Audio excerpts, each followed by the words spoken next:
So far, we've learned how to graph exponential functions. Now we're going to apply this to a real-world problem. So the exponential growth formula is a times 1 plus r to the power of t, where a stands for your principal. And principal means your initial amount. The r stands for the rate, and you're always going to convert it to a decimal. And t stands for time. So we're going to do this first real-world problem. The original value of an investment is $1,800. So that's your principal amount. That's the initial amount. So that would be out here.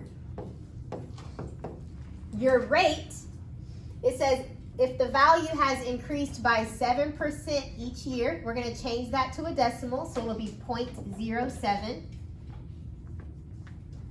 Find the value of the investment after 15 years. That is the time. So go ahead, type that into your calculator. Let me know how much money you're going to have. If you started with $1,800, it's increasing by 7% each year, and it does so for 15 years. How much money will be in this account? All right, so that's how much money we have after 15 years.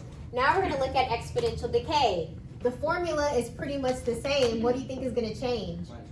Yep, it'll be a minus. 1 minus the rate. A still stands for your principal, which just means the initial value, how much you're starting out with. R is your rate, and always write it as a decimal. And T is time. So I'm going to let you guys set this up yourself and get an answer. All right, so this is how you should have set it up. And when you typed it into your calculator, you should have gotten $8,310.40. So you started out with $12,000, but it's losing value by 4%. So unfortunately, you lost money in that investment. Okay, so compound interest. Here's the formula. Your principal times 1 plus r divided by n times n to the power of t. N and t are being multiplied. P still stands for principal. Your A is still the rate. Your R is still the rate. N, this stands for the number of times your interest is compounded per term. And T stands for time. Okay. So let's set it up.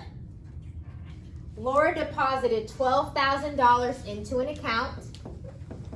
That's your initial value, your principal. It earns 8% interest. We're going to change that to a decimal. How much money will she have in 5 years if the interest is compounded quarterly? Well, that's the number of times it's compounded.